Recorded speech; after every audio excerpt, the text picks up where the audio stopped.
لا حول ولا قوة إلا بالله العلي العظيم. بسم الله الرحمن الرحيم. الحمد لله رب العالمين، والصلاة والسلام على سيد الأنبياء والمرسلين، خاتم النبيين، رحمة للعالمين، شفيع المذنبين، والمخاطب بطه وياسين، سيدنا ومولانا أبي القاسم محمد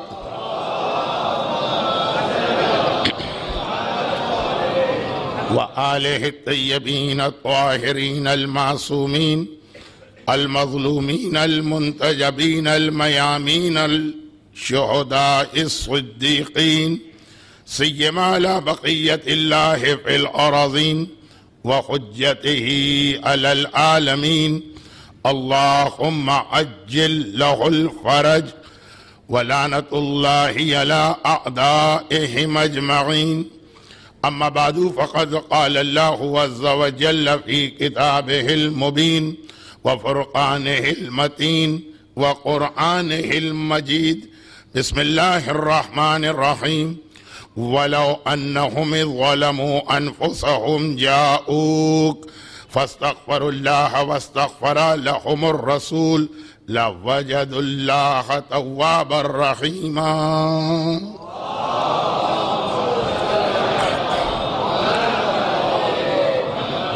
سورہ نساء کی 64ویں آیت کی تلاوت آج کی مجلس میں بھی کی گئی، اور یہ وہ آیت ہے کہ جس کی تلاوت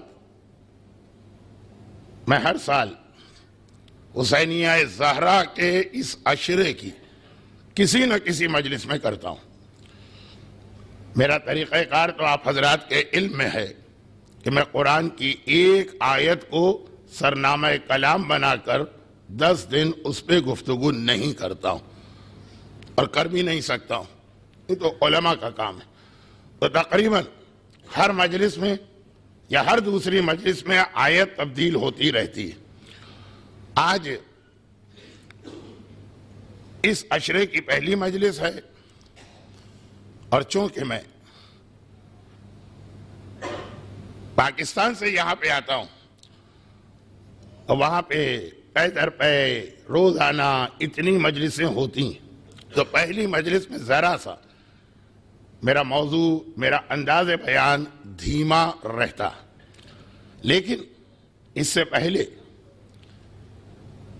کہ جو بھی مجھے اپنی کم علمی کے ساتھ اس آیت پہ گفتگو کرنا، ایک چیز کی وضاحت براہ راست کر دی جائے، اور جب موقع بنا تو اسی کے ساتھ ایک اور غلطی کی وضاحت۔ غیر ارادی طور پر عادت کے تحت، ایک احترام کے تحت بھی غلطی ہو جاتی ہے، اور وہ یہ ہے کہ فقہی اور شرعی اعتبار سے بہرحال میں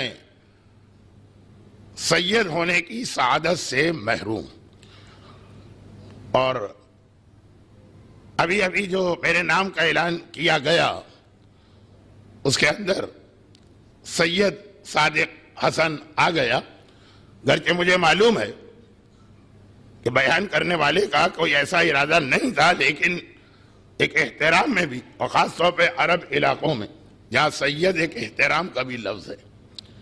دوسری بات، اس دوسری بات کو ذرا غلط نہ سمجھیے گا، ابھی پاکستان میں جب میں گیا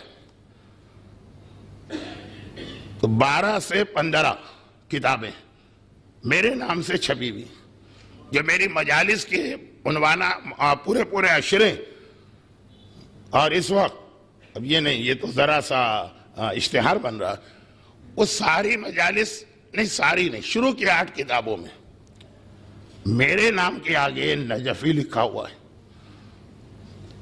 نجف اور کربلا کے حوض علمیہ کا تذکرہ میری مجالس میں بہت آتا، اور ظاہر کے اعتبار سے تو الحمدللہ پروردگار نے نجف و کربلا کی زیارتوں کا موقع دیا اور بار بار دیا، اور آپ میں سے بھی، گلف میں رہنے والوں میں سے بھی ہر آدمی بار بار یہ زیارتیں کر رہا، اور کتنے لوگ اربعین کی زیارت کے لیے تیار بھی ہو رہے ہیں۔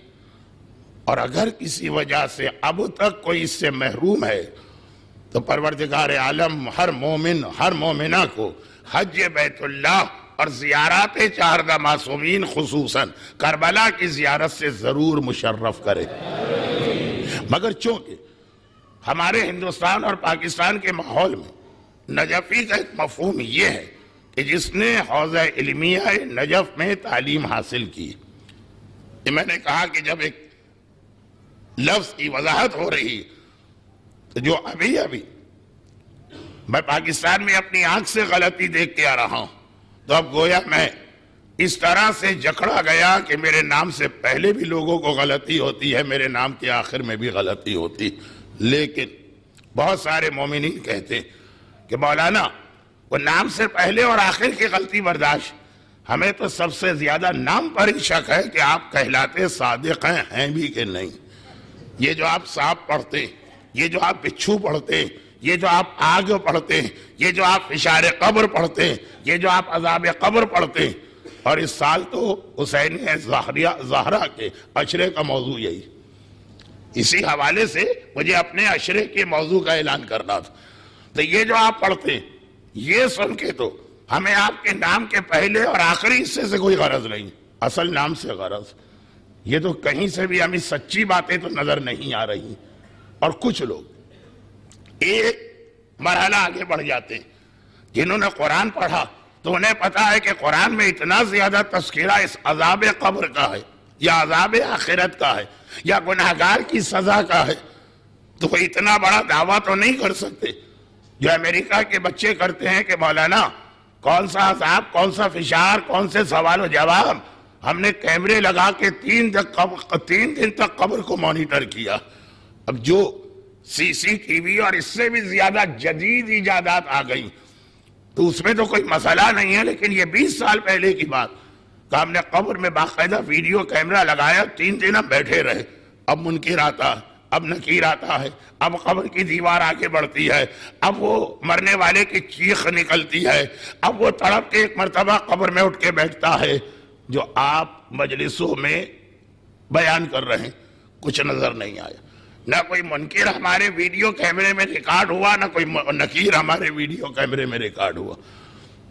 اور میں نے اس سے کہا کہ اگر وہ ریکارڈ ہو جاتا تو وہ منکر و نکیر ہوتا ہی نہیں۔ خیر وہ تو ایک بالکل الگ بات ہے۔ کہا کہ یہ ساری باتیں جب سنتے تو یہ لگتا ہے کہ واقعاً آپ کے نام کا یہ حصہ بدلنا چاہیے، پہلا اور آخری تو احترام کے اندر چل جائے گا، یہ نہیں چلے گا۔ اور یہی وہ چیز ہے جو آج کی مجلس کا عنوان۔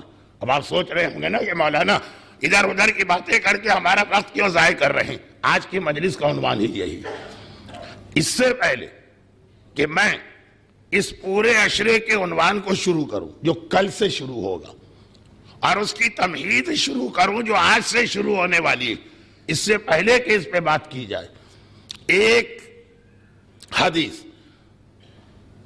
اسی موضوع کی لیکن ترتیب سے ہٹ کر، یہ بعد میں مجلس کے بیچ میں یہ حدیث آتی تو ایک ترتیب کے ساتھ آتی، لیکن بہرحال آغاز مجلس میں ہی صحیح، کیونکہ اس کا حوالہ 3-4 دفعہ اس عشرے میں آئے گا۔ اور حدیث اسی امام معصوم کی کہ پورا گروہ معصومین صادقین کا گروہ، مگر اس صادقین کے گروہ میں بھی صادق کا لقب ایک امام معصوم کو ملا، انہی کی حدیث ہے صادق آل محمد امام جعفر صادق علیہ السلام۔ میں نے پچھلے سال اسی عشرے میں ایک سوال آپ کے سامنے رکھا تھا اور اس کا جواب 2 مجلسوں کی شکل میں دینے کی کوشش کی تھی۔ پڑھنے والا تو اپنے خیال میں پتہ نہیں کتنی کوشش کرتا، مجمع کتنا سمجھ پایا اس کا میں اندازہ نہیں کر پایا۔ اور وہ سوال یہ تھا کہ یہ سارے لقب جو معصومین کے ہیں ان میں سے ہر لقب ہر امام معصوم کے اوپر سجدہ ان کی شان. ایسا نہیں ہے کہ صادق فقط ایک معصوم اور کاظم فقط ایک معصوم اور تقی فقط ایک معصوم، بلکہ میں نے کہا تھا کہ ہم لوگ تو اس اصول کے عادی بھی ہیں. زیارت وارثہ میں ہم آقا حسین کو وہ سارے لقب استعمال کر دیتے ہیں. اشہد انک الامام البر التقی رضی ذکی ہادی مہدی، یہ سارے لقب آقا حسین کے لیے استعمال ہو رہے ہیں نا. کہ مولا میں گواہی دیتا ہوں کہ آپ تقی بھی ہیں، ہمارے یہاں یہ 9ویں امام کا لقب. آپ رضی بھی ہیں، ہمارے یہاں یہ 8ویں امام کا لقب. آپ ذکی بھی ہیں، ہمارے یہاں یہ 11ویں امام کا لقب. آپ ہادی بھی ہیں، ہمارے یہاں یہ 10ویں امام کا لقب ہے.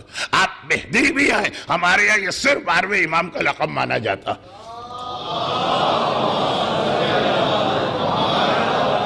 لیکن وہی فارمولہ اور اصول کہ حالات کے تحت کسی امام کا ایک لقب مشہور ہو گیا، ورنہ ہر امام، اور یہ زیارت وارثہ میں بھی خالی آقا حسین کے لیے نہیں، ہر امام تقی بھی ہے، رضی بھی ہے، ذکی بھی ہے، ہادی بھی ہے، کاظم بھی ہے، صادق بھی ہے، باقر بھی ہے. مگر پچھلے سال میں نے سوال یہ رکھا تھا کہ پھر کیوں تقی کو تقی کیوں کہا جاتا، اور خاص طور پر تقی کے اگر وہ معنی اپنے ذہن میں لائیں معصوم، تو یہ لقب تو امامت کے شروع میں ہی آ جانا چاہیے. میں نے پہلے امام دوسرے امام، پھر میں نے اس کا جواب 2 مجلسوں میں دیا تھا. میں حتی الامکان کوشش کرتا ہوں کہ چیز کی تکرار بہت جلدی نہ ہو. تکرار تو ہر آدمی کرتا ہے، میں کچھ زیادہ ہی تکرار کرتا ہوں، لیکن 8 سال 6 سال 4 سال بعد، اب پچھلے سال کی بات تو ابھی کی تھی، تو اس کی تکرار نہیں کروں گا. آج ایک اور سوال آپ کے سامنے رکھ رہا ہوں، ہو سکتا اس کے جواب کا موقع نہ ملے، لیکن ابھی تک میرے ذہن میں اپنے عشرے کا جو عنوان ہے اس میں اس سوال کا جواب آئے گا کہ صادق تو ایک ایسا لقب ہے جو رسول خدا سے شروع ہوا آخری امام تک ہے. 6 امام تک اس لقب کو روک کے کیوں رکھا گیا؟ یہ تو ایسا لقب ہے کہ امام علی وہیں سے یہ شروع ہو جانا چاہیے. 6 امام ہی کو صادق کیوں کہا گیا؟ اب ہمارا بچہ بھی اس سوال کا ایک عام جواب تو جانتا، بچہ بھی، کہ ہر امام کے زمانے میں جو حالات ایسے بنے کہ ان کی جو صفت دنیا کے سامنے زیادہ نمایاں ہو کے آئی. بے شک 6 امام بھی تقی تھا اور نقی تھا اور ہادی تھا اور ذکی تھا اور عسکری تھا، لیکن جو صفت زیادہ سامنے آ سکی 6 امام کے زمانے میں کیا ایسے حالات تھے کہ امام کے صادق کی صفت زیادہ سامنے آئی؟ یہ تو ایک سوال، اور اس سوال میں مزید میرا ایک سوال ملا دیجئے، وہ یہ کہ ویسے ہی عجیب بات ہے کہ ہر امام کا لقب ان کے زمانے کے حالات کی وجہ سے. 7واں امام 14 سال قید میں رہا ظالموں کی، وہ قزم قیس. 7واں امام اپنے حقیقی بھائیوں کے ظلم کا نشانہ بنا، لیکن کسی قسم کا رد عمل ظاہر نہ کیا. چلیں سمجھ میں آ گیا. 9واں امام تقی اس لیے کہلایا کہ مامون رشید کے محل میں جو کچھ گزری وہ ساری باتیں آ گئی. 6 امام کے لیے ایک عجیب بات ہے، حدیث 6 امام کی بیان کرنا تھی. کوئی عالم ہوتا جیسے مولانا محترم تشریف فرما تو وہ 1 منٹ میں بات مکمل کر کے آپ کو سمجھا کے آگے بڑھ جاتا. ایک طالب علم ہے تو بات کو اتنا پھیلا دیا، لیکن اس کا یہ جملہ جو اب آ رہا، جس کے بعد میں اصل موضوع پر آؤں، یہ جملہ آگے کی کسی مجلس میں بہت اہم ایک مسئلہ بننے والا. وہ یہ ہے کہ ہر امام کا لقب ان کے زمانے کے حالات کے تحت بنا، ورنہ حقیقت ابدی ہے مقام شبیری، بدلتے رہتے انداز کوفی و شامی. انداز ان کا بدلتا ہے، اس لیے معصوم کا لقب سامنے آتا ہے، ورنہ ہر معصوم کے لیے تمام لقب برابر. 6 امام کے لیے ایک عجیب بات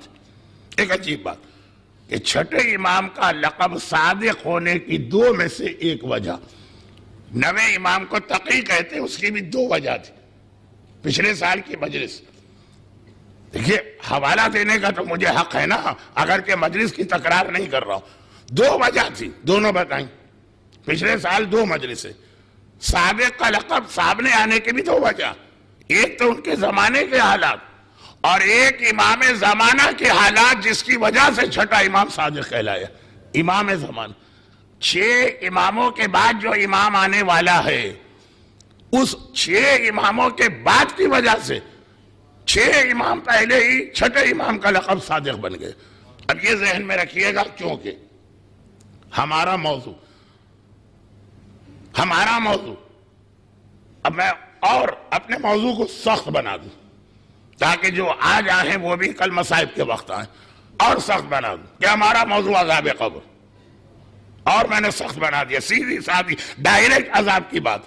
مگر ایک تقریر اس میں زمانے کے امام کے بارے میں تو ہوگی ہی، وہ آپ کو معلوم ہے کہ زندگی بھر میں نے جس کے طفیل روٹیاں کھائیں، میرے گھر میں روزی آئی، میرے بچوں کے لیے روزی آئی، جس کے نتیجے میں میں زندہ ہوں اور سانس لے رہا ہوں، ایک مجلس ہمیشہ اس کے ذکر پہ مبنی اور مشتمل ہوتی، روز قلورہ، حدیث رسول کہ ساری مخلوقات کو روزی اس امام کی وجہ سے ملتی، بے وجود ہی ثبتت الارض والسماء، وہ ابھی ہے، چاہے جزیرہ خضرہ میں ہو، چاہے جبل رضوی پہ ہو، چاہے طائف کے قریب ہو، چاہے کسی پہاڑ پہ ہو، وہ ہے تو زمین و آسمان قائم ہے اور ہم اور آپ زندہ ہیں۔ تو ایک مجلس تو ہوتی ہے، ایک مجلس اس سال بھی زمانے کے امام کے حالات پہ ہوگی، بلکہ اس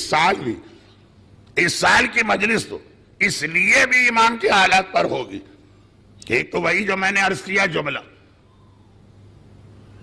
کہ ہم احسان مند ہیں، ہمارا ہر سانس مرہون منت ہے اس امام کا، لیکن دوسری طرف دنیا کے حالات بھی اتنے تیزی کے ساتھ بدل کے اس منزل کی جانب جا رہے ہیں جہاں اس یقین کے باوجود کہ امام کے ظہور کی تاریخ معین کرنا حرام بھی ہے، اور یہ دنیا کا سب سے بڑا جھوٹا قرار دیا گیا، یہ تاریخ اگر کوئی معین کرے وہ یقیناً صادق نہیں ہے، کاذب ہے۔ اس یقین کے باوجود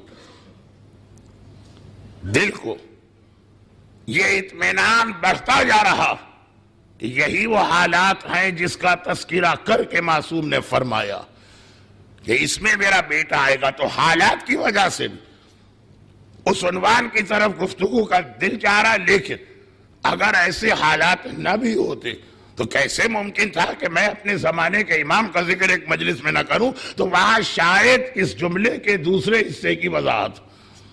اب آپ لوگ کنفیوز ہو گئے ہوں گے، کون سا جملہ، کون سا دوسرا حصہ؟ بہت پہلے میں نے بات کی کہ امام کا لقب صادق ہونے کی دوسری وجہ زمانے کے امام کے بارے میں۔ اب تو انہوں نے بھی اپنی غلطی مان لی، جنہوں نے ڈرامہ بازی کر کے ساری دنیا کو 2 سال پریشان رکھا۔ شاید آپ بھول گئے، کیونکہ آپ میں سے اکثر لوگ عقیدت میں صف ازا پہ آ کے بیٹھتے، لیکن 2 سال سے ایک ہنگامہ تھا نا کہ 2012 میں دنیا ختم ہو رہی ہے، 2012 میں قیامت آ رہی ہے، 2012 کے بعد انسان نہیں رہے گا۔ دلیل کیا ہے؟ مایا قوم کا کیلنڈر۔ دلیل کیا ہے؟ ہالی ووڈ کی بنی ہوئی ایک فلم۔ ہمارے عقیدے ایسے بے نہیں ہوتے کہ فلموں کی بنیاد پہ بنائے جائیں، ہمارے عقیدے ایسے نہیں ہوتے کہ کسی جنگلی اور وحشی قوم کے کیلنڈر کو دیکھ کے بنائے جائیں۔ ہمارا عقیدہ قرآن ہے، ہمارا عقیدہ حدیث معصوم ہے، لیکن اتنے سارے لوگ اس پروپیگنڈے میں آ گئے تھے۔ آپ کو معلوم ہے جب میں اپنی مجالس میں کوئی بات کہتا ہوں تو 99% میرا مقصد ہوتا ہے صاحبان ایمان۔ لوگ کہتے ہیں مولانا یہی بات تو آپ کی بہت پریشان کر رہی، دوسرے آتے ہیں تو دوسروں کو سنا کے چلے جاتے، آپ آتے ہیں تو آپ تو ہم ہی کو سنانے لگتے۔ تو جب میں کہتا ہوں کہ ہمارے عقیدے ایسے نہیں ہیں لیکن کتنے سارے لوگ پریشان تھے، تو اس کے اندر اپنے مومنین کی بات کر رہا ہوں۔ 2 سال دنیا میں جا گیا، مولانا اگلے سال قیامت آ رہی، مولانا 2012 کے بعد دنیا ختم ہو رہی، کہاں سے یہ انکشاف ہوا؟ کہا جی وہ مایا قوم کا کیلنڈر۔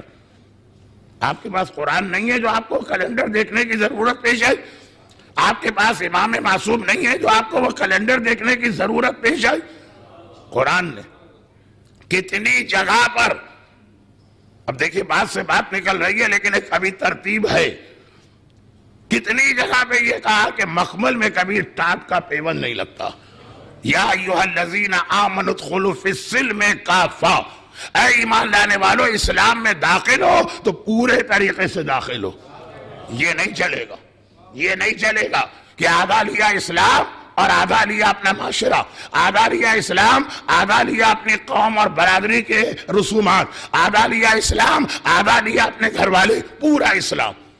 مولا کا ایک جملہ سورہ احزاب کی آیت کی تفسیر میں، وہ جملہ ایسا ہے کہ جسے مکمل یا واضح بیان کرنے کا موقع نہیں۔ سن رہے ہیں تو سمجھ جائیے گا، ثواب کے نشے میں اس وقت غرق ہیں اور ثواب کا ایک مزہ آ رہا، تو انشاءاللہ وہ ثواب آپ کو بغیر سنے بھی مل جائے گا، کیونکہ آپ اس صفیازہ پہ بیٹھے ہیں جہاں کہیں پہ شہزادی اور بیوی بھی تشریف فرما، تو خیر ثواب تو آپ کو مل جائے گا۔ مولا سے کہا مولا میں آپ سے بہت محبت کرتا ہوں، یہ حدیث۔ مولا نے کہا ٹھیک، لیکن مولا پتہ نہیں کیا بات ہے کہ آپ کے دشمن سے بھی مجھے بہت محبت۔ کچھ ایسے لوگ ہیں نا جو کہتے ہیں کہ بھائی ہم تو محبت ہی محبت ہیں، ہم کسی سے نفرت و برائی نہیں کرتے۔ اچھا ان کا دشمن آ جائے تو یہ فارمولہ نہیں چلتا، آل محمد کا دشمن آ جائے تو یہ فارمولہ چلاتے، جی ہم تو برائی والے ہیں ہی نہیں، ہم تو ہر ایک سے محبت کرتے۔ زندگی اتنی مختصر ہے کہ نفرت و دشمنی میں اس کو نہیں گزارا جا سکتا۔ یہ بڑے بڑے ادیبوں اور شاعروں کے کلام میں بھی دیکھا اور گفتگو میں بھی۔ عجیب جواب دیا مولا نے۔ یہ جواب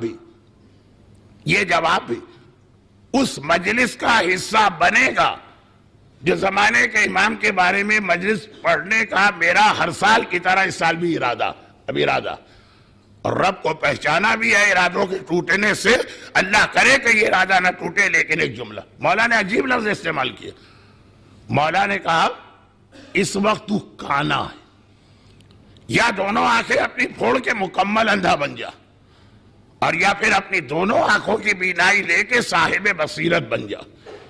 اندھے پہ پھر بھی رحم کیا جاتا ہے، کانے کی تو کوئی شکل دیکھنے کو بھی تیار نہیں ہوتا۔ مولا نے کہا تو کانا ہے، ایک آنکھ سے ہدایت، ایک آنکھ سے گمراہی۔ اور ہمارے یہاں امام کے حوالے سے سب سے زیادہ جو لفظ مشہور ہے خود امام کے بعد، وہ کانا دجال۔ کیا چیز دجال کو کانا بناتی ہے؟ یہ آنکھ کہ کوئی اور چیز؟ مولا نے بتایا کانا ہمیشہ اس کو نہیں کہتے جس کی ایک آنکھ نہ ہو، اسے بھی کہتے جو دو مختلف اور متضاد نظریات کو لے کے چلنا چاہے۔ یہ قرآن نے اسلام کے حوالے سے پہلے اعلان کر دیا، اسلام میں پورے داخل، آدھا آدھا اسلام نہیں چلے گا، 50-50 وہاں چلتا جہاں پہلی چیز میں کوئی کمی ہو، پہلی چیز میں کوئی خرابی ہو، پہلی چیز آپ کی ضروریات پوری نہ کر پا رہی ہو۔ اسلام میں کیا خرابی نظر آ رہی؟ کیا چیز اسلام کے پاس نہیں؟ آپ کے کس مسئلے کو اسلام حل نہیں کر رہا؟ کہاں پہ آپ کو اسلام میں کوئی کمی نظر آئی کہ ہاں 1400 سال پہلے کے عرب بدوؤں کے لیے تو اسلام صحیح تھا، آج 21ویں صدی کے پڑھے لکھے انسان کے لیے اور اتنی جدید ٹیکنالوجی والے کے لیے اسلام اچھا تو ہے، فلا چیزیں اس میں کم ہے۔ ایسی کوئی چیز ایسی ہے جو اسلام کے پاس نہ ہو؟ ملایا جوڑ پیوند اس وقت لگایا جاتا، اگر میرا یہ کپڑا یہ شیروانی ٹھیک ٹھاک ہے میں اس پہ پیوند نہیں لگاؤں گا، وہ فیشن کے تحت لگتا۔ آج کل سب سے مہنگی چین وہ ہوتی ہے جسے پھاڑ دیا جاتا، ذرا سی گھٹنے کے پاس سے پھٹی ہے، ذرا سی ٹانگ کے پاس سے پھٹی ہے، خیر کہاں وہ فیشن ہوتا ہے، وہ ضرورت نہیں ہوتی ہے۔ ضرورت اگر واقعاً یہ پھٹا ہوا لباس ہے تو پیوند لگے گا۔ اسلام کہاں سے نامکمل؟ کیا چیز اسلام میں ایسی جس کے لیے ہم کو ضرورت پڑ رہی ہے 50-50 کی؟ اور 50-50 بھی بڑا عجیب ہے، 50-50 بھی بڑا عجیب ہے. دیکھیں ہماری شریعت میں تو خرگوش کا گوشت مثلاً حرام، مثلاً کیا مسئلہ، لیکن عام بات ہو رہی ہے دنیا کی بڑا اچھا گوشت مانا جاتا. بہت لوگ کہتے ہیں بڑا لذیذ ہے. یہی تو دنیا کو ہم جیسے عذاب قبر پڑھنے والے دقیانوسی ملاؤں پر اعتراض ہے. آپ لوگ بڑے آرام سے کہہ دیتے کہ فلاں چیز حرام ہے. کبھی کھا کے دیکھا ہے آپ نے؟ کبھی پی کے دیکھا ہے؟ ہائے ظالم تو نے پی ہی نہیں. پینے کے بعد بتائیے اب کیوں اب حرام ہے کہ نہیں ہے. ہماری شریعت میں نشے کے عالم میں فتویٰ نہیں دیا جا سکتا. لوگ کہتے ہیں کہ آپ پی کے تو دیکھیے.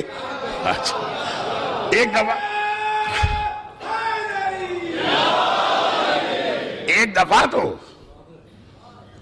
تو پی کے دیکھیے تب پتا چلے گا. تو خیر اب یہ کچھ ذرا سی باتیں موضوع کے تحت لیکن وقت سے پہلے آ گئی تو ربط نہیں مل پا رہا ہے. مجھے ربط ملانا ہے. خلاصہ یہ بڑا کہا جاتا ہے بڑا مزیدار گوشت. ایک ریسٹورانٹ پہ بورڈ لگا تھا یا خرگوش کے گوشت کے برگر ملتے یا خرگوش کے گوشت کا کھانا ملتا. قریب سے کوئی صاحب گزرے, انہیں ذرا شک ہو گیا. کھانا کھایا تو اور شک بڑھ گیا, یہ خرگوش کا گوشت تو نہیں لگ رہا. مالک کے پاس گئے, اس نے کہا بھائی دیکھیے آج کی دنیا میں پوری خالص چیز کہاں ملتی. میں خرگوش ضرور کھلاتا ہوں لیکن 50-50. یہ اسلام کا 50-50 کا جواب دے رہا ہوں. اچھا 50-50 کا مطلب کس کو ملاتے ہو؟ کہا اس کے ساتھ میں گدھے کا گوشت ملاتا ہوں, بڑا سستا ہوتا ہے. ٹھیک ہے ٹھہرے, اچھا گدھے کا گوشت چلے, کتنا ملاتے ہو؟ کہا 50-50. کیا مطلب؟ ہمارے ذہن میں تو یہ ہے کہ اگر 2 کلو تو 1 کلو گدھا 1 کلو خرگوش. کہا نہیں, ایک خرگوش اور ایک گدھے کو ملاتا ہوں, یہ 50-50 ہوتا. ہمارے بعض گھرانوں میں 50-50 اسلام بھی اتنا رہ گیا ہے. خالی کلمہ لیا ہے اسلام سے, خالی نماز اور روزہ لیا ہے اسلام سے, باقی ہر چیز غیر اسلامی ہے. شادیاں غیر اسلامی, موت غیر اسلامی, بچے کی ولادت کے موقع پہ تقاریب غیر اسلامی, والدین دوست رشتہ دار صلہ رحمی, ہر چیز غیر اسلامی. اسلامی کیا ہے؟ کہا کلمہ پڑھ لیتے ہیں, نماز پڑھ لیتے ہیں, 4 بیویاں رکھ لی ہیں, یہ ہے 50-50. اتنا سا اسلام لیا, اتنا بڑا اپنی برادری اور اپنے ماحول کو لیا اور کہا مسلمان ہے. قرآن نے کہا کہ قطعاً 99% اسلام ہو اور 1% غیر اسلام ہو وہ بھی قبول نہیں ہے, پورے اسلام میں داخل. مگر مایا قوم کا کیلنڈر, میں آپ کو واپس لے کے آ جاؤں کہ کہاں سے میں سڑک سے اترا تھا واپس آ رہا ہوں کراؤنڈ لگا کے, تو آپ مایا قوم کا کیلنڈر, ہم محتاج نہیں. اور یہ یاد رکھیے, یہ تو آپ کو معلوم ہے, یعنی معلوم تو سب کچھ ہے, یہ یاد بھی ہے کہ آخری زمانے کی ایک یقینی نشانی یہ بتائی گئی کہ ہر آنے والے وقت میں, ہر 6 مہینے بعد, ہر 3 مہینے بعد, ہر 15 دن کے بعد ظہور امام کی کوئی تاریخ بتائی جائے گی. اب 2012 تو پوپ نے بھی کہا کہ کیا نان سینس, نومبر میں جو اسپیچ کی تھی, کہا تم لوگ بے وقوفوں اور احمق لوگوں کی باتوں میں پھنس گئے. لیکن دوسروں نے مانا 5 دسمبر کو جب صرف 25 دن رہ گئے ہیں, اور ہمارے علماء روایات کی روشنی میں پہلے دن سے کہہ رہے تھے خبردار مایا قوم ہو, ہالی ووڈ کی فلم ہو, کسی کا ناول ہو, کوئی میگزین کا آرٹیکل ہو, ظہور امام خدائی راز ہے جو کسی کو نہیں معلوم, لیکن نشانیاں دیکھ کر اطمینان بڑھ رہا. اب یہ جو اطمینان بڑھ رہا ہے اس کی وجہ سے مجھے ایک مجلس اس موضوع پہ پڑھنا پڑے گی, لیکن تھوڑا آگے جا کر آج کی بات تو اس حدیث پر ہو رہی جس امام کی حدیث ہے, ان کا لقب صادق اپنے زمانے کی وجہ سے بھی ہے اور امام زمانہ کی وجہ سے بھی ان کو صادق کہا گیا. ان کو چھٹے امام کو امام زمانہ کی وجہ سے صادق کہا گیا. وہ بات آتی, ابھی سنیے حدیث. فرماتے ہیں, حدیث بہت مشہور لیکن بہت چھوٹی, اس لیے اس کی تکرار. فرمایا جو 4 چیزوں کو منع کرتا وہ سب کچھ ہو سکتا ہے, ہمارا شیعہ نہیں ہو سکتا. جو 4 میں سے کسی ایک کا انکار کرتا وہ سب کچھ ہوگا, ہمارا شیعہ نہیں ہوگا. پہلی چیز, ہمارے جد کی جسمانی معراج. پیغمبر معراج پر گئے، سارے مسلمان مانتے ہیں کیونکہ قرآن میں ذکر ہے، لیکن بعض مسلمانوں کا مسئلہ یہ کہ وہی چیز وہ اپنے عوام کو بتا سکتے ہیں جس کی تصدیق سائنس کرے، اور ہمارا مسئلہ یہ ہے کہ جو رسول اور امام نے کہا ہم اس کو مانتے ہیں اس یقین کے ساتھ کہ آج اگر سائنس تصدیق نہیں کر رہی تو کل اپنی غلطی مان کے خود سائنس تصدیق کرے گی۔ ہم انتظار کرتے ہیں کہ سائنس اسلام کی تصدیق کرے اور باقی لوگ اعلان کرتے ہیں کہ جو سائنس کہہ رہی ہے وہی اسلام ہے، وہ روزانہ اسلام بدلتے رہتے۔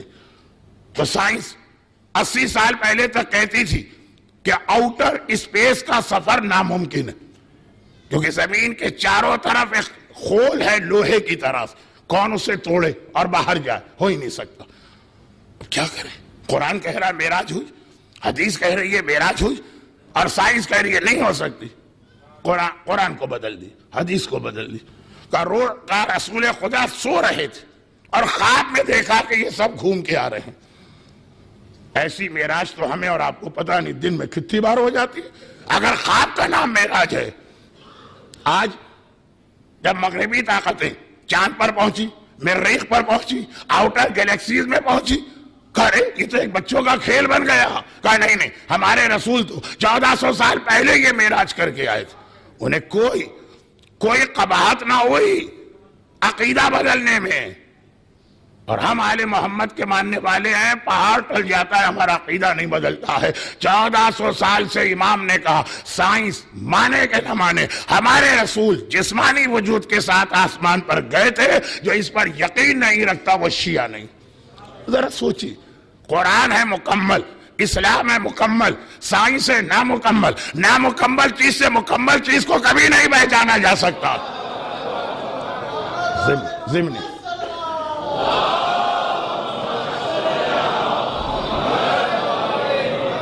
میں اتنا ہی جوش آپ سے چاہوں گا اسی حدیث کے دوسرے اور تیسرے جملے پر بھی۔ حدیث تو ایک ہی حدیث ہے، معصوم تو ایک ہی معصوم ہے، الفاظ تو ایک ہی الفاظ ہیں۔ جتنا جوش آپ نے ابھی دکھایا اتنا ہی جوش دوسرے اور تیسرے جملے پہ بھی دکھائیے۔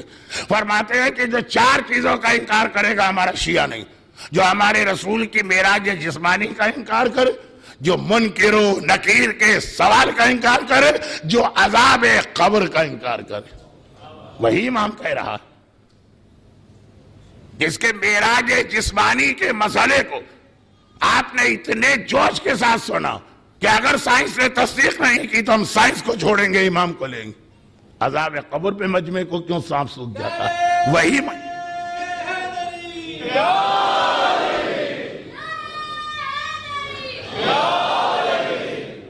عذاب قبر، اور آخری چیز پھر عذاب قبر سمجھ میں نہیں آتا جب تک کہ آخری چیز سمجھ میں نہ۔ کہا چوتھی چیز ہماری شفاعت، ہم گناہگار کو بخشوائیں گے، ہم خطاکار کو اپنے ساتھ جنت میں لے کے جائیں گے، ہماری دادی فاطمہ جنت کے دروازے پر انتظار کریں گی آخری محب اہل بیت اور عزادار حسین کا۔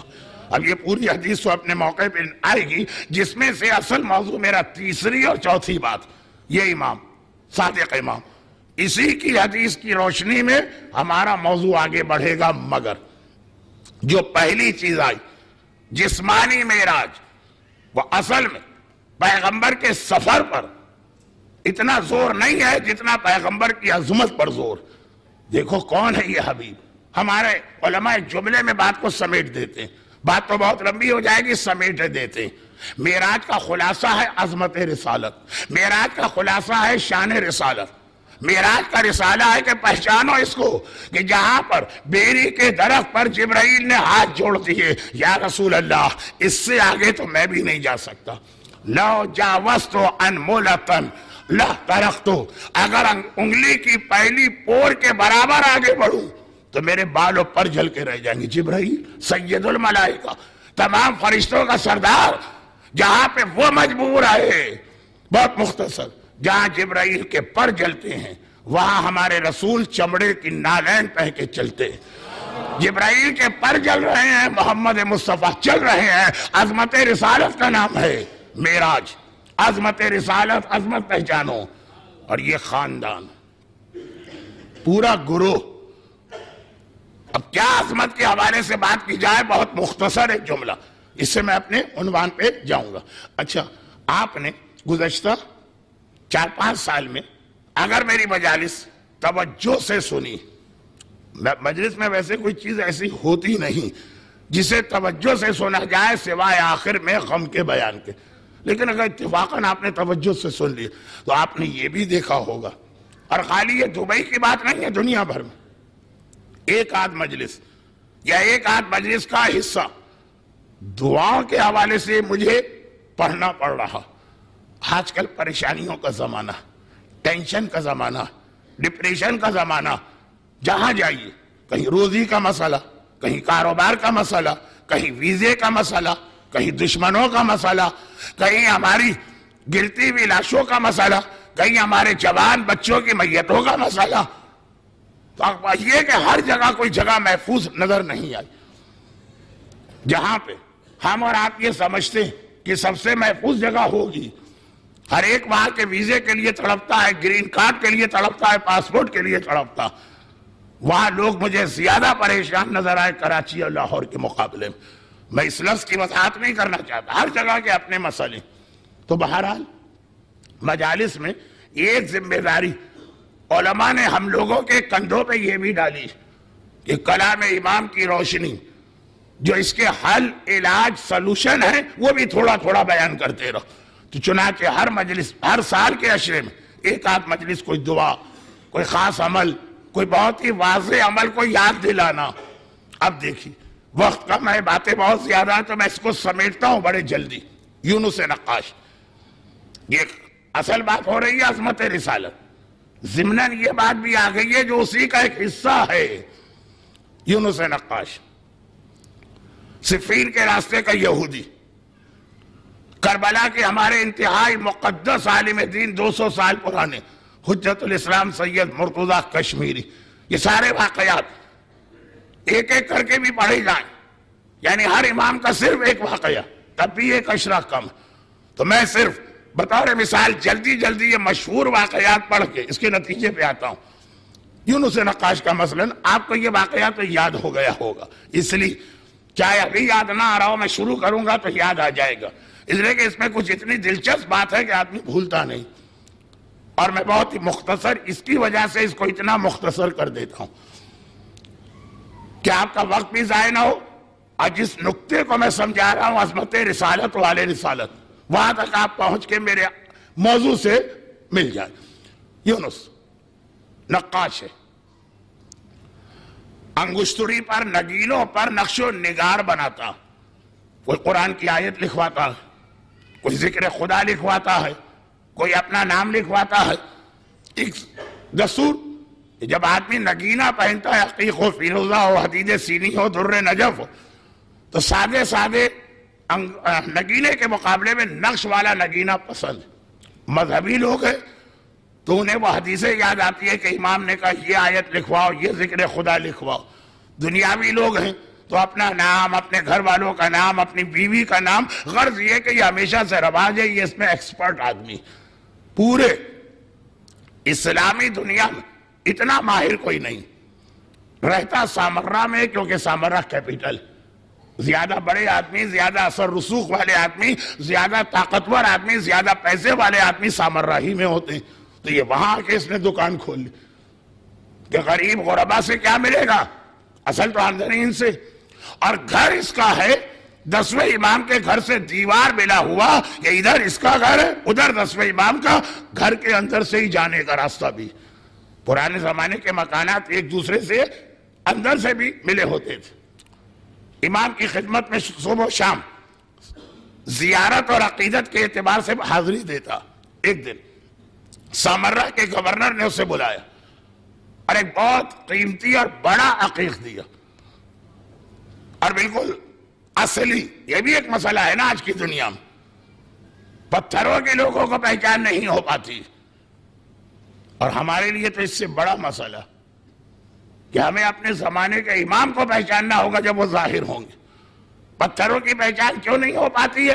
کہا کہ اصلی پتھر بھی ہے، نقلی پتھر بھی ہے، گھٹیا کوالٹی کے بھی، اور امام کے لیے بھی یہی جملہ کہ جب اصلی امام آئے گا تو اس وقت جھوٹے امام بھی آئیں گے، نقلی امام بھی آئیں گے، گھٹیا قسم کے لوگ بھی امام بن کے آئیں گے۔ مسئلہ ہے بہت بڑا، پتہ نہیں کیوں ہمارے لوگ دنیا بھر کے ہر مسئلے پہ غور کرتے، اس پہ غور ہی نہیں کرتے۔ جب امام آئیں گے تو ہم پہچانیں گے کیسے؟ خیر، بات بہت زیادہ پھیل رہی ہے۔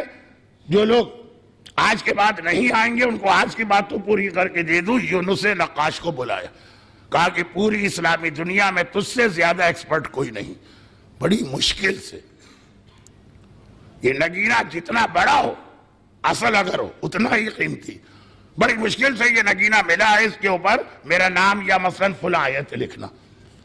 احتیاط کرنا، کوئی ایسی چیز کسی نے ہمیں دی کہ اگر وہ ٹوٹ جائے تو مارکیٹ میں ویسی دوسری چیز موجود ہے، وہ اتنا مشکل مسئلہ نہیں، اور اگر ایک ہی ہے دنیا میں، یہ گھر لے کے آئے۔ بات مختصر کر رہا ہوں، ورنہ میرا انداز تو آپ کو پتا ہے نا، اس کے محل سے گھر آنے میں میں آدھا گھنٹہ گزار دیتا ہوں، جتنا وقت اس کو نہیں لگتا اس سے زیادہ میں لگا دیتا ہوں۔ بہت مختصر، گھر والوں کے ہاتھ میں پہنچا، ہر ایک کو دیکھنا ہے، ٹوٹا اور 2 برابر کے حصوں میں تقسیم، تھوڑی بہت 19-20 کی کمی تو رہتی،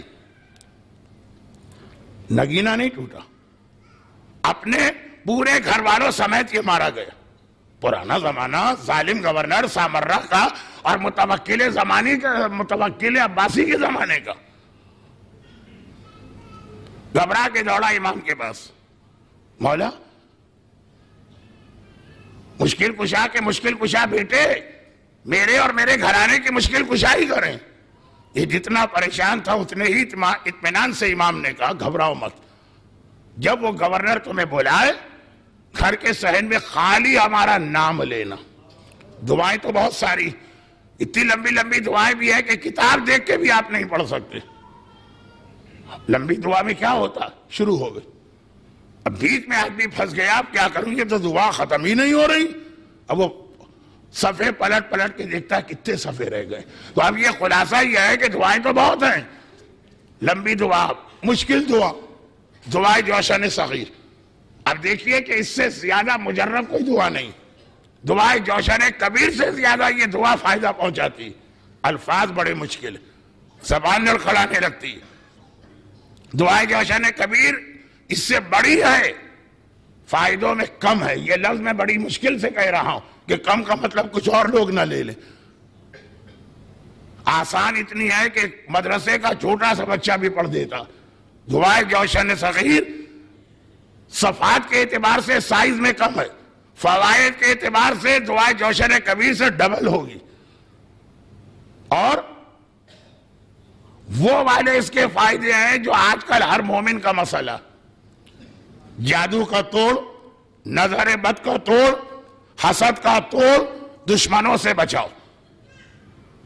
زیادہ اس کے فائدے ہماری دنیاوی زندگی، پھر بھی لوگ نہیں پڑھتے، کیوں؟ مشکل بہت، مشکل بہت۔ شروع کرتے ہیں 15% یا 10% بھی نہیں پڑھا بند کر کے چلے جاتے ہیں۔ تو اب دعائیں تو بہت بڑی ہیں، چھوٹی لیکن مشکل ہیں۔ امام نے آسان ترین دعا بتائی، کہا ہمارا نام لے لو، خالی نام، نام، صرف نام۔ واپس آ گیا گھر میں۔ ہم اور آپ ہوتے تو بڑے مایوس واپس آتے، یہ امام نے کیا بتایا، یہ کوئی دعا ہوئی؟ آج تو خیر الحمدللہ ہمارے عام آدمی کو بھی پتا کہ بہترین دعاؤں میں سے ایک دعا، ایک جملہ، السلام علی الحسین وعلی اولاد الحسین وعلی اصحاب الحسین وعلی علی ابن الحسین وعلی اولاد الحسین وعلی اصحاب الحسین۔ بہترین دعا ہے ہر مسئلے کے حل کے لیے۔ اب آہستہ آہستہ لوگوں کو پتا چل رہا ہے یہ خالی سلام یا زیارت نہیں ہے، دعا بھی اور مکمل۔ مگر میرا آج کا موضوع دعا نہیں، عظمت رسالت کا ہمارا نام لے لینا۔ چند دنوں کے بعد گورنر کا غلام آیا کہ گورنر نے بلایا اور عقیق کے بارے میں ڈسکس کرنا، جان نکل گئی۔ امام نے فرمایا تھا جانے سے پہلے گھر کے صحن میں کھڑا ہوا، 10ویں امام کا خالی نام لیا اور وہاں پہنچا۔ حاکم کو پریشان پایا، پریشان تو میں ہوں، یہ کیوں پریشان؟ حاکم نے کہا بھائی مسئلہ یہ ہے کہ میری 2 بیویاں، جب انہیں عقیق کا پتا چلا دونوں میں جھگڑا ہو گیا۔ ایک کہتی ہے کہ مجھے ملے گا، دوسری کہتی ہے کہ مجھے ملے گا۔ شاید دوسری کو چاہیے بھی نہیں، لیکن پہلی نے کیوں کہہ دیا مجھے ملے گا؟ حسد، جلن ایسی ہوتی۔ میں تو پاگل ہو رہا ہوں، تم سامرہ کے گورنر، فوج تمہارے پاس، کوڑے تمہارے پاس، ہر ایک کو تم نے ٹھیک کر دیا۔ اکبر الہ آبادی کا شعر اپنے ہی لیے نہیں ہے، ان ظالموں کے لیے بھی۔ اکبر ڈرے نہیں کسی سلطان کی فوج سے، مگر شہید ہو گئے بیوی کی نوج سے۔ اب بیوی کی نوج اتنی خطرناک چیز ہے، گورنر پریشان، کہا ایک ہی حل ہے، جا کے نگینے کے 2 حصے کرو، آدھا اس کو دوں آدھا اس کو دوں، میری جان تو چھوٹے۔ واہ مولا، آپ کے نام میں اتنی برکت ہے کہ ننگی تلوار سر پہ لٹک رہی ہے، یقینی موت تھی، خالی آپ کا نام لیا اور اس طرح سے مسئلہ حل ہوا۔ کیسے حل ہوا؟ کہا کہ حاکم اگر 2 نگینے بنیں گے تو ڈبل اجرت ہوگی، کہا کہ 4 گنی اجرت لے لو۔ کہا موت نظر آ رہی ہے، اور کہا برکتوں پہ برکتیں۔ مولا کا واقعہ، اب دیکھیے میں بات کو 10ویں امام پہلے امام، وقت نہیں، باتیں تو میں نے کہا یہ ایسا موضوع کہ سید ہاشم بحرینی نے مدینۃ المعاجز کے نام سے پوری کتاب لکھ ڈالی۔ ایک مختصر صفین کی لڑائی، مولا کوفے سے صفین جا رہے ہیں، یہ بھی بہت مشہور واقعہ، شاید یونس کے واقعے سے زیادہ مشہور ہے۔ جا رہے ہیں مولا، راستے میں وہ علاقہ ایسا ہے کہ جب آپ شام کے قریب پہنچے تو وہاں پہ عیسائی بستیاں بہت ساری، ایک عیسائی راہب کا مکان، عبادت خانہ، چرچ، شور شرابہ، لشکر ہے بھائی۔ آواز اس کے کان میں آئی، باہر نکلا، کون؟ مسلمان۔ کون مسلمان؟ کہا وہ آخری رسول کے ماننے والے۔ اچھا وہ آیا ہے، میں اس سے ملنا چاہتا ہوں۔ کہا نہیں، آخری رسول کا تو انتقال ہو چکا، تو پھر کون ہے لشکر کا قائد؟ کہا اس کا وصی، اس کا جانشین۔ کہا کہ میں ان سے ملنا چاہتا ہوں۔ چلو سامنے تو بیٹھے، یہاں کوئی پروٹوکول یا ہٹو بچوں یا گارڈ وغیرہ تو نہیں، سامنے بیٹھے۔ آیا، کہا کہ لوگ مجھے یہ بتا کے لائے ہیں کہ تو آخری رسول کا سچا جانشین ہے اور تیرا رسول سچا رسول ہے۔ علی سے بڑھ کے رسالت کی سچائی کی گواہی کون دے سکتا ہے؟ میرے مولا نے کہا کیا شک اس میں؟ کہا تو پھر مجھے یہ بتا کہ کیسے تیرا رسول سچا ہو سکتا جبکہ مذہب تو میرا سچا، دین تو میرا برحق ہے، اور میں ابھی ثابت کرتا ہوں۔ سامنے ہی دریا بہ رہا ہے، دریائے فرات، گیا چلا واپس آ گیا، پانی پہ چلا، اور ایسے آرام سے چلا کہ ہم اور آپ فٹ پاتھ پہ بھی نہیں چلیں گے، اتنے آرام سے گیا اور آگے۔ بہت مشہور واقعہ، بات کو سمیٹنا ہے عظمت رسالت کے زمرے میں۔ گیا اور آگے کہا اگر میرا مذہب سچا نہ ہوتا تو میں اپنے مذہب کا ایک عام آدمی ہوں، میں نبی نہیں ہوں، میں اپنے نبی کا وصی نہیں ہوں، میں کوئی بہت اعلیٰ درجے کا ولی نہیں ہوں، میرے مذہب کی سچائی۔ ایک حدیث میں بھی جادو اور کرشمے اور ہپناٹزم اور مسمرزم سے کسی مذہب کی سچائی کا پتہ نہیں چلتا۔ پرندہ بھی ہوا میں اڑتا، مچھلیاں بھی دریا میں تیرتی ہیں، یہ کوئی کمال نہیں ہے۔ اور پچھلے ہفتے میں BBC میں پڑھ رہا تھا کہ وہ ایسے جوتے بن گئے جسے پہن کے ایک عام آدمی دریا پہ جائے گا اور آ جائے گا۔ تو یہ ہماری چیزوں سے کسی مذہب کی سچائی کا پتہ نہیں چلتا۔ پاکستان سے جہاز بھر کے فلپائن جاتے ہیں، وہاں کوئی ہیلر، کوئی ایسی عیسائی خاتون ہے کہ ہاتھ لگاتی ہے اور بڑی بڑی بیماریاں دور ہو جاتی ہیں۔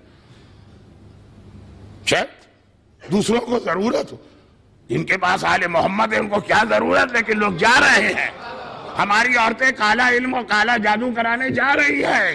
بھئی تمہارے پاس کیا کمی ہے؟ جن کے پاس کمی ہے وہ جائیں تو جائیں، جسے علی ملے، جسے زہرا ملے، جسے رسول ملے۔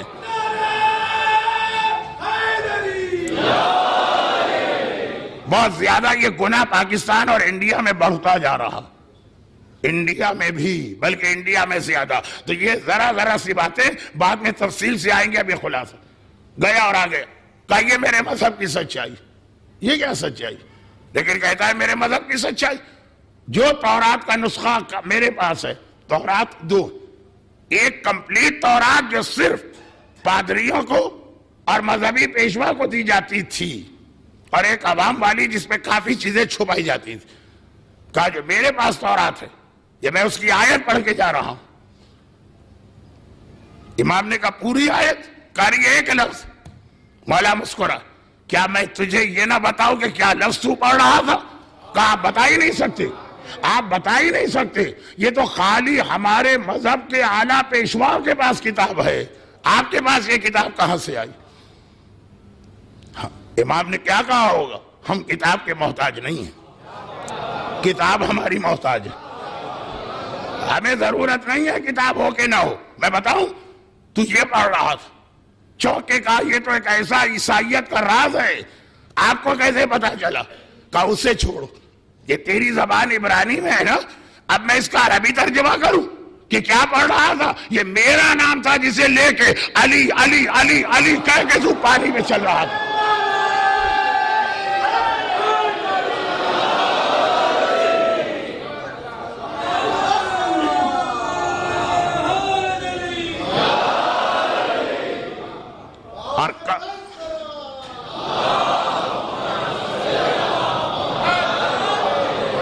اور کل کیونکہ شب جمعہ مولا کا وہ خطبہ بھی میں پڑھوں گا جس میں عذاب قبر کا ذکر ہے، تو ابھی یہ بات نام، خالی نام، خالی نام، وہاں بھی خالی ناد علین، خالی نام کا بھی تھا شہزادی۔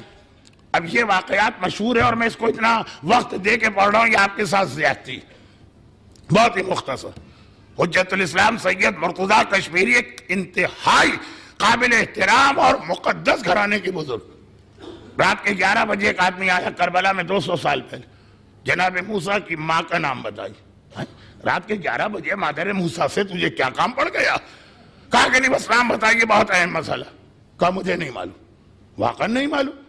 23 نام تو کتابوں میں لکھے ہیں حضرت موسیٰ کی ماں کے، 23، اور آگے لکھا ہے کہ شاید اصلی نام تو یہ بھی نہیں، 23 کے بعد بھی۔ کہا کہ مجھے نہیں معلوم۔ کہا تو پھر آپ کس بات کے عالم ہیں؟ لوگ یہی کہتے ہیں نا، پھر کس بات کے عالم ہیں؟ کہا یہ بتا تیرا مسئلہ کیا ہے؟ کہا کہ میں سفر میں گیا تھا، گھر کو تالا لگا کے گیا تھا، واپس آیا، گھر کھولنا چاہا، دیکھا چابی گر گئی، اور میں نے سنا ہے کہ مادر موسیٰ کے نام سے بند قفل کھل جاتے ہیں۔ یہ نام ان چیزوں کے لیے نہیں ہے، لیکن خیر، کہا کہ اب میں 11 بجے کہاں جاؤں؟ نہ چابی ہے نہ کوئی چابی بنانے والا۔ کہا یہ مسئلہ ہے، چل میرے ساتھ۔ یہ اس کے ساتھ گئے، اس کے گھر میں پہنچے، بند قفل تھا، نام پڑھ کے پھونکا، وہ قفل کھل گیا، دروازہ کھل گیا۔ کہا جا تیرا مسئلہ حل ہو گیا۔ کہا کہ آپ کو معلوم ہے نا میری باتوں سے کہ میں بڑا بھلکڑ ہوں، کچھ لوگ ہر جگہ انگوٹھی پھینک دیتے ہیں، کچھ لوگ ہر جگہ گھڑی بھول جاتے ہیں، کچھ لوگ موبائل بھول جاتے ہیں، ہوتا ہے ہر آدمی کا نیچر۔ میں اکثر چابی گراتا رہتا ہوں، جا کے بازار سے بنوا لیتا ہوں، رات کے 11 بجے کون ملے تو آپ یہ نام مجھے بتا دینا، ورنہ ہر بار میں آ کے آپ کو زحمت دوں گا۔ دھمکی بھی کہ آپ بتا دیں ورنہ بار بار آؤں گا۔ کہا میں کیا بتاؤں؟ مادر موسیٰ کا نام تو مجھے بھی نہیں پتا۔ ارے تو ابھی آپ کے نام پڑھ کے جو تالا کھول رہے تھے، حجت الاسلام سید مرتضیٰ کشمیری جلال میں آ گئے۔ کہا کس نے کہا کہ میں نے مادر موسیٰ کا نام لیا؟ جب تو نے آ کر بتایا کہ موسیٰ کی ماں کے نام میں اتنی طاقت ہے تو میں نے کہا جب موسیٰ کی ماں کے نام میں اتنی طاقت ہے تو حسن و حسین کی ماں کے نام میں کتنی طاقت ہو؟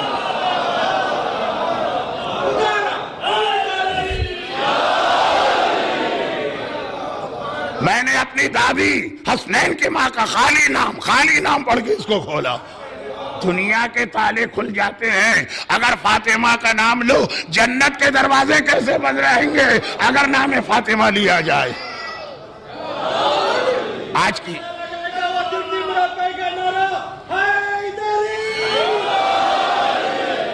کی دنیا، ٹیکنالوجی کی دنیا، کمپیوٹر کی دنیا، اب یہ چابی وابی کا زمانہ چلا گیا۔ ہوٹلوں میں بھی آپ جاتے ہیں، چابی وابی نہیں ہوتی، کمپیوٹرائز دروازے۔ تو میں اس کو بہت مختصر، نام فاطمہ کائنات کا پاس ورڈ ہے، جس کے ہاتھ میں یہ نام آ جائے پوری کائنات اس کے اشارے پہ چلے گی۔ کمپیوٹر میں ایک پاس ورڈ ہوتا، وہ پاس ورڈ جسے پتا چل جائے پورا نظام اس کے ہاتھ میں آتا ہے۔ تو اب یہ ایک ایک معصوم کا واقعہ اگر میں پڑھوں، دیکھیے ابھی تک میں نے کوئی لمبی دعا، کوئی عربی کا لفظ، کوئی عربی کی دعا نہیں لی، صرف نام اور نام رسالت۔ اب میں معجزے سے ہٹ کے فقہ پہ آتا ہوں۔ میرا اصل شعبہ جو ہے نا وہ فقہ اور شریعت، جس کی وجہ سے آج کا یہ جوشیلا مجمع کل کتنا ٹھنڈا پڑے گا یہ مجھے ابھی سے معلوم۔ میں غیب دان بھی ہوں، ایک پیشین گوئی کل کے لیے کر رہا اگر کل تک زندہ رہا. لیکن اب میں آیا پیغمبر کی بات آئی چلے اب معجزات ایک طرف نام رسول. ایک چھوٹی سی مثال, وقت نہیں تھا اس لیے میں نے واقعہ نہیں پڑھا.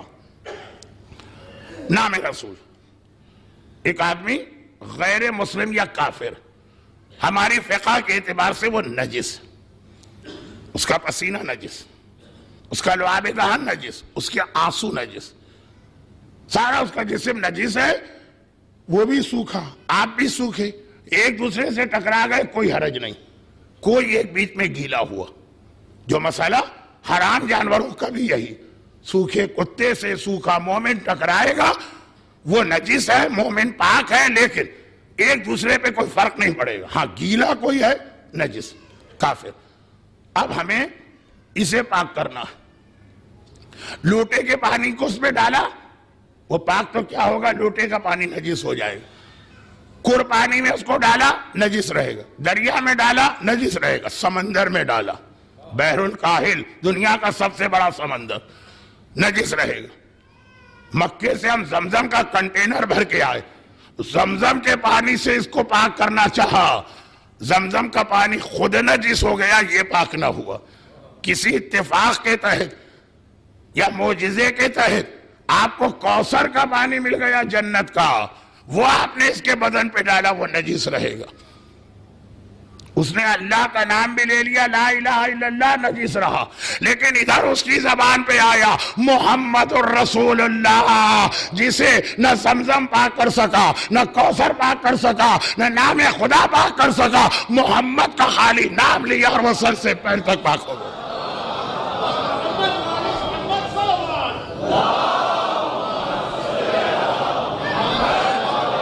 دیکھیں اصل عظمت نام رسالت کی ہے. محمد سے لے کے میرے 10ویں امام کے واقعات بہت جلدی جلدی بتائیں. اب میں یہاں پہ رک کے ایک بات کروں, آج کا پیغام ذرا مختلف ہوا لیکن اپنی جگہ اہم, اصل بات تو کل سے آئے گی. لیکن وہ یہ, کبھی ایسا ہوتا کہ آپ دعاؤں کی کوئی کتاب اٹھاتے ہیں, آپ کو روزی کی دعا دیکھنا, 15 دعائیں لکھی, اب آپ کنفیوز یہ پڑھیں کہ یہ پڑھیں کہ یہ پڑھیں کہ یہ پڑھیں. آپ کو اولاد چاہیے, اولاد کے لیے 25 دعائیں لکھی, ایک ہی پریشانی کے لیے 10 15 40 50 دعائیں ہوتی, کون سی پڑھیں؟ یہاں بھی اگر کوئی کہے مولانا آپ نے 10ویں امام کا بھی تذکرہ کیا, اور آپ نے مولا کا بھی, اور آپ نے شہزادی کے نام کا بھی, اور آپ نے رسول کے نام کا بھی, اور آپ نے یہ کہے کہ باقی واقعات چھوڑ دیے, یہ واقعہ ہر امام کا ہے, تو کس کا نام لے اگر ہمیں مسئلہ حل کرنا ہو؟ ایک چھوٹی سی دعائے توسل جو آپ کو دی گئی ہے نا, اس میں پورے 14 کے 14 نام ایک ساتھ اس طرح جمع کر دیے گئے ہیں کہ آپ مسئلہ نہ ہوگا. اس میں 10ویں کا نام بھی ہے, 12ویں کا نام بھی ہے, 7ویں کا نام بھی ہے, حسین کا نام بھی ہے, فاطمہ کا نام بھی ہے, علی کا نام بھی ہے, محمد مصطفیٰ کا نام بھی ہے.